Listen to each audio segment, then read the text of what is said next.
बिस्मिल्लाहिर्रहमानिर्रहीम अस्सलाम वालेकुम। उम्मीद करता हूँ आप खैरियत वाफियत से होंगे। आज जो टॉपिक हम डिस्कस करने जा रहे हैं वो इनकम टैक्स रिटर्न के हवाले से है और इसके ऊपर हमने काफ़ी सारे लेक्चर मुख्तलिफ कैटेगरीज का देखे थे। और प्ले लिस्ट के अंदर काफ़ी सारे इसके ऊपर लेक्चर अवेलेबल हैं। जो आज का जो लेक्चर हम देखने जा रहे हैं ये 2015 से लेके 2022 तक के रिटर्न जो है हम सबमिट करने जा रहे हैं। ये एफबीआर की तरफ से इनको नोटिस आए हुए हैं। 2015 से लेके 2022 तक इन्होंने जो लास्ट रिटर्न अपना सबमिट किया था वो टैक्स ईयर 2014 में अपना रिटर्न सबमिट किया था। उसके बाद इन्होंने कोई भी अपना रिटर्न सबमिट नहीं किया। हालांकि इसके ऊपर इनको डिपार्टमेंट की तरफ से काफ़ी सारे नोटिस इशू हुए और बाकायदगी से इनका जो है जो इनकी इनकम है उसके ऊपर टैक्स भी डिडक्ट हो रहा था और आईआरएस के ऊपर रिफ्लेक्ट भी हो रहा था। फिर भी यानी कि इन्होंने अपना रिटर्न फाइल नहीं किए। तो अब हम एक तो जो डिपार्टमेंट की तरफ से इनके नोटिस आए हुए हैं उसके अगेंस्ट में हम पहले इनके रिटर्न फाइल करेंगे और उसका देखेंगे कि इनको जवाब कैसे देना है। लेक्चर हम 2015 हमने ऑलरेडी सबमिट कर दिया है। तो लेक्चर जो हम बनाएंगे 2016 से हम स्टार्ट करेंगे। तो चलें स्टार्ट करते हैं। जी देखें, डिक्लेरेशन पे आते हैं और नॉर्मल रिटर्न फॉर्म ओपन किया, पीरियड सेलेक्ट कर लेंगे 2016 and select transaction not allowed and यानी कि ऑलरेडी एक फाइल ओपन है और उसके ये देखिए नीचे 114 चार ड्राफ्ट के अंदर इसको एडिट कर देंगे। और हम आएंगे एम्प्लॉयमेंट पे और सैलरी के ऊपर। फिर पे वेजेस के अंदर जो इनकी टैक्स ईयर 16 की सैलरी है वो हमने 1009 के कोड में पुट कर देनी है। तो टोटल सैलरी यहाँ पुट कर देंगे और जो टोटल अमाउंट होगा सैलरी का और जो एग्जम्प्टेड अमाउंट होगी वो हमने मेंशन कर देनी है सेकंड वाले कॉलम में। तो 4,28,000 की इनकी सैलरी है और एग्जम्प्टेड अमाउंट जो है 28,531 का है। कैलकुलेट कर लेंगे तो नेट अमाउंट आ जाएगी जो नॉर्मल टैक्स इनका बनेगा 399 की। ठीक है, फिर आते हैं टैक्स चार्जेबल के ऊपर, कंप्यूटेशन के ऊपर आते हैं। ये देखें 337 का इनके ऊपर टैक्स इंप्लीमेंट हो रहा है और 17,380 रुपये जो है इनके ये प्रॉफिट हैं जो बैंक की तरफ से मिले हैं। ये ऑलरेडी हमने पुट किए हुए हैं तो मैं आपको दिखा दूंगा कि ये कहाँ है।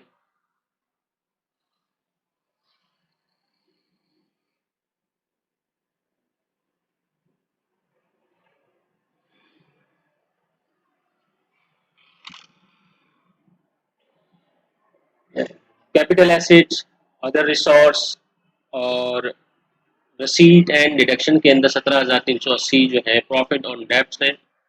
2016 में इधर ही है, अभी टैक्स ईयर 22 में चेंज हुआ हुआ है तो ये हमने यहाँ के मेंशन कर देना है 17,380 रुपये।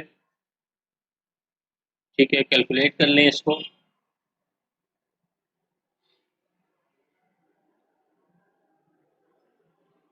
और एडजस्टेबल टैक्स के अंदर आके अगर आपके कोई एडजस्टेबल टैक्स है तो आप यहाँ मेंशन कर देते हैं। फिक्स एंड फाइनल के अंदर आते हैं हम और यहाँ आके हम रिसर्च करेंगे प्रॉफिट ऑन डेब्ट्स को। प्रॉफिट लिख के हम रिसर्च मार देंगे। देखें जी 7B है, इस प्लस के बटन को ओपन कर लेते हैं।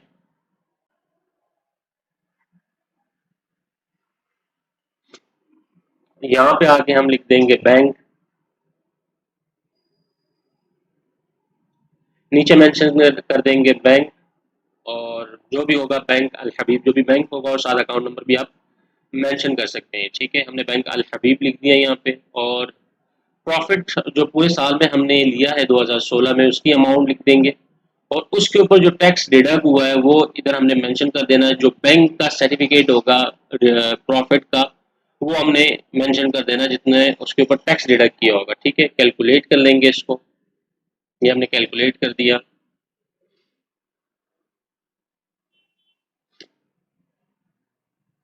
कंप्यूटेशन के ऊपर आते हैं और कंप्यूटेशन के ऊपर आने के बाद देखें 337 अभी भी टैक्स पे करना है तो ये हम पे कर देंगे। ये सैलरी का जो सैलरी के ऊपर टैक्स डिडक्ट हुआ होगा वो हमने सैलरी के ऊपर आके हम मेंशन कर देंगे।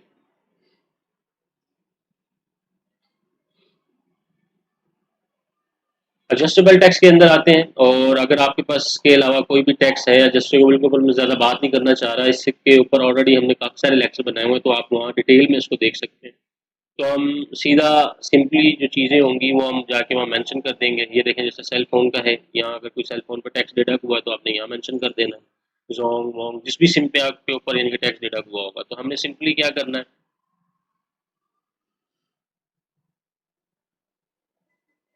एडजस्टेबल टैक्स के ऊपर आके salary of other one section 149 है। इधर आके हमने अमाउंट लिख दी 337 और कैलकुलेट कर दिया। कैलकुलेट करने के बाद कंप्यूटेशन के ऊपर आ जाते हैं और कंप्यूटेशन के ऊपर आके इसको कैलकुलेट कर लेते हैं और वेरिफिकेशन पे आते हैं, वेरीफाई पिन। ठीक है जी, वेरीफाई पिन और वेरीफाई पिन नंबर मेंशन कर देंगे। ये वेरीफाई ओके नहीं है तो आप अगर पिन भूल गए तो इसको हम क्लोज करते हैं, तो पिन को चेंज कर देते हैं सबसे पहले। ठीक है, चेंज पिन, इधर आते हैं और 4 डिजिट की पिन दोबारा से जनरेट कर देते हैं। ओके, एंड देन वापस एडिट करते हैं फॉर्म को, वेरिफिकेशन पे दोबारा आ जाते हैं।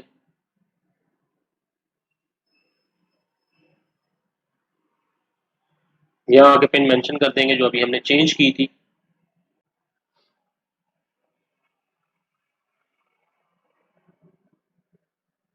ठीक है, वेरीफाई पिन, ये देखें वेरीफाई होगी, कोड वेरीफाइड। ठीक है, फिर उसके बाद एट्रीब्यूटेड पे आ जाते हैं। एट्रीब्यूट पे आने के बाद रेसिडेंट स्टेटस के ऊपर आके हमने रेसिडेंट लिख देना है। अगर आप नॉन रेसिडेंट है तो आपने नॉन रेसिडेंट मेंशन कर देना है। ठीक है, हमने रेसिडेंट लिख दिया। डेटा पे आते हैं। डेटा पे आने के बाद आप एक बार सारी चीज़ों को चेक कर लीजिएगा, उसके बाद इसको सेव कर दीजिएगा एंड देन सबमिट। ये सबमिट होगा नहीं क्योंकि हमें वेल्थ स्टेटमेंट अलग से फाइल करनी पड़ेगी। 2016 के अंदर अलग से वेल्थ स्टेटमेंट फाइल की जाती थी। Statement of asset and liability सबसे पहले हमें वेल्थ स्टेटमेंट फाइल करनी होगी। तो मैं दिखा देता हूँ कि 2016 में जो वेल्थ स्टेटमेंट थी वो अलग से फाइल की जाती थी। 116(2) है वेल्थ स्टेटमेंट का। और मैं आपको प्रीवियस कंप्लीट टास्क में जाके भी दिखा देता हूँ जो डिक्लेरेशन हमने इससे पहले की हुई है 116(2) की वेल्थ स्टेटमेंट में। ठीक है, तो वेल्थ स्टेटमेंट का फॉर्म ओपन कर लेते हैं और पीरियड सेलेक्ट कर लेते हैं 2016। ठीक है, ट्रांजेक्शन इज नॉट अलाउड, यानी कि ये भी ओपन है ऑलरेडी, तो इसको हम जाके एडिट कर देते हैं। Draft and decoration, decoration new के अंदर आके इसको एडिट कर देते हैं दोबारा से, तो ये हमारे पास चीज़ें ओपन हो जाएंगी। देखिए इसमें काफ़ी सारी डिटेल ऑलरेडी अलग अलग से मेंशन की हुई है, तो इसको हटा देते हैं सबको, ये डेटा अगर एक्यूरेट नहीं है।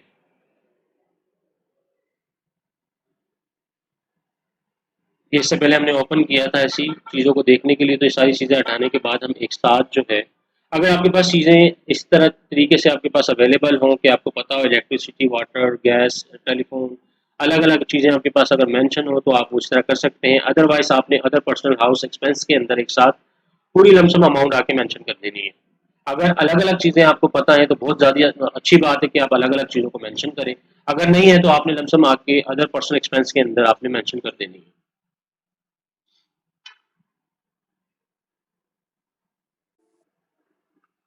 ठीक है, ये हमने मेंशन कर दी और रेट एंड टैक्सेस के अंदर टैक्स मेंशन कर दिया। पर्सनल लाइबिलिटीज़ के अंदर देखें ऑलरेडी कुछ चीज़ें पहले से आ रही होंगी, वो अगर कुछ चेंज होगा तो वो हमने इसमें कुछ चेंज करना है। ठीक है, हाउस एक हम पुट करने जा रहे हैं, एक और घर है जो हम इसमें डिक्लेयर करेंगे। जो भी यानी कि वेल्थ स्टेटमेंट के अंदर कोई चेंजेस है, कोई न्यू एसेट आपने खरीदा है, वो आपने मेंशन कर देना है। ज़्यादातर कैश की ट्रांजैक्शन जो होती है, कैश का जो अमाउंट होता है वो चेंज होता है, बैंक के अंदर जो बैलेंस है वो चेंज होता है। अगर अभी कोई जगह आपने नहीं खरीदी है तो वो आपने यहाँ मेंशन कर देनी है। इसी तरह हमने आपके सामने ये एक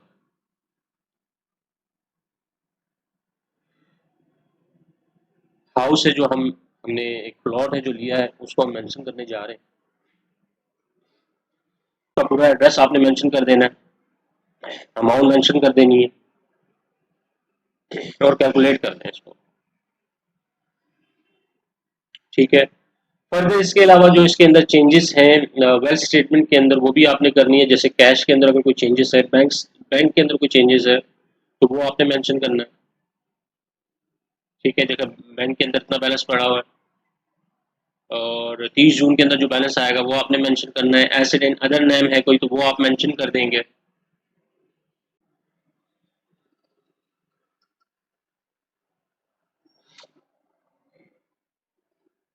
बंद कर लेते हैं, देख लेते हैं चीज़ों को। पुरानी वाले स्टेटमेंट को देख लेते हैं कि क्या क्या चेंज है और क्या हमने कुछ गलती तो नहीं कर दी। ठीक है, टोटल एसेट 60 के थे। और दोबारा से हम फॉर्म अपना ओपन कर लेते हैं और एडिट कर देते हैं।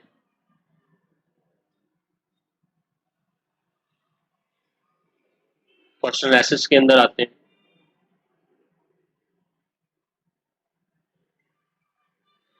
एनी अदर एसेट्स के अंदर आपने आके सारी चीज़ें बैंक एंड अदर एसेट्स के बैंक एंड कैश मिला के यहाँ आपने मेंशन कर देना जो भी है।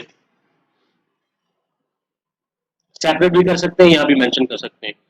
मैं आपको सजेस्ट यही करूँगा कि आपने सेपरेट मेंशन करना है इसको, बैंक को।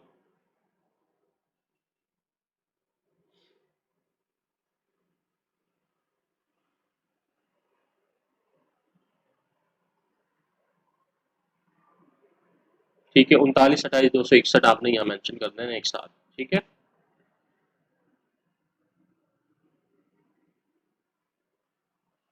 3928,261 हमने एसेट्स इन अदर नेम जो बैंक एंड कैश एक साथ हमने मेंशन कर दिया।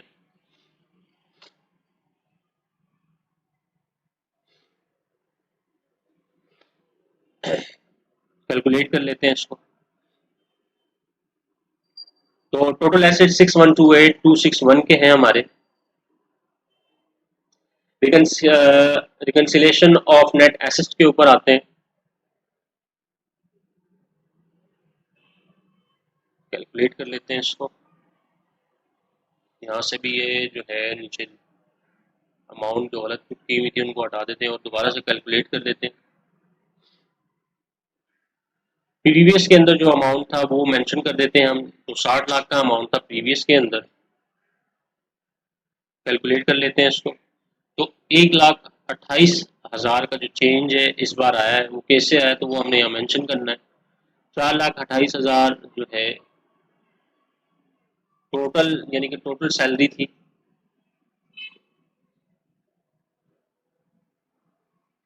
और नेट जो थी वो 3,99,459 थी। और जो एग्जेम्प्टेड अमाउंट है वो नीचे मेंशन कर देंगे, तो दोनों को मिला के 4,28 की सैलरी बनती है। और सब्जेक्ट टू अनफिक्स टैक्स के अंदर जो अमाउंट था वो 17,380 का अमाउंट था, इसको कैलकुलेट कर लेते हैं। ये देखें जी, जीरो हो गया। कैलकुलेट करने के बाद नीचे एसेट्स जो है नीचे रिकंसिलेशन अमाउंट के अंदर जीरो हो गया। इसका प्रिंट आउट निकाल लें और उसको चेक कर लें एक नज़र। प्रिंट आउट निकाल के हम इसको देख लेते हैं कि कोई हमने गलती तो नहीं की।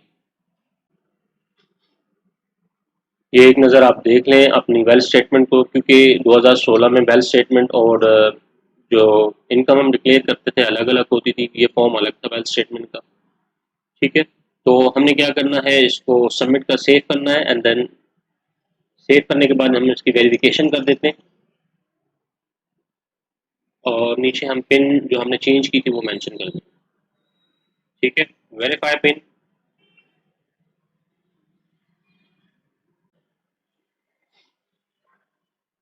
और सेव एंड सबमिट। ठीक है जी, ये हमारी वेल्थ स्टेटमेंट सबमिट हो गई। इसी तरह हम अब आते हैं डिक्लेरेशन और फॉर्म जो है 114(4) का, उसको भी हम सबमिट कर देते हैं। ठीक है, सेव एंड सबमिट। ठीक है, इसको भी हमने सबमिट कर दिया। Statement of net must be before submission.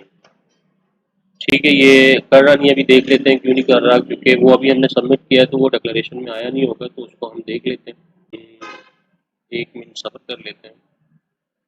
और अभी तक देखें आया नहीं, इसलिए यानी कि उसको डिक्लेयर नहीं कर रहा 114(4) के फॉर्म को।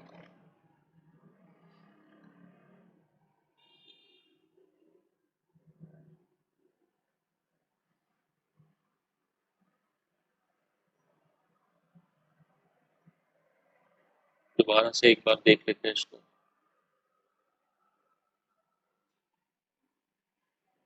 दोबारा से आते हैं ड्राफ्ट में, उसको एडिट करते हैं। वेरिफिकेशन करते हैं दोबारा से इसकी।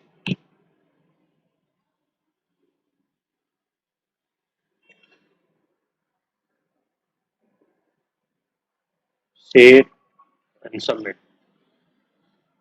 ठीक है जी, ये भी सबमिट हो गया। 2016 का हमारा जो रिटर्न था वो हमने कम्प्लीटली सबमिट कर दिया। 114(4) का नोटिस था जो आया था हमें, जो हमने इसके रिप्लाई में ये जवाब दिया। और रिप्लाई में हमने यानी कि ये फॉर्म फिल कर दिया इनका। ये देखें, इसका प्रिंट आउट निकाल लें, 116 2 का और 114 4 का, दोनों का आप यानी कि वो निकाल लेंगे, प्रिंट आउट निकाल लेंगे, ताकि हम जो अगला रिटर्न 2017 का रिटर्न फाइल करना जाएं, ताकि चीज़ें देखने में आसानी हो। ठीक है, तो 1 साल हमने अपना रिटर्न फाइल कर दिया। इसके बाद हम जाएंगे अपने दूसरे यानी कि रिटर्न की तरफ। 13 साल हमने अपना रिटर्न फाइल कर दिया है। इस टॉपिक में कोई भी क्वेश्चन या क्यूरी आपकी है 2016 के रिटर्न की, तो आप मुझे पूछ सकते हैं। अपनी दुआओं में याद रखिएगा। अल्लाह हाफिज़।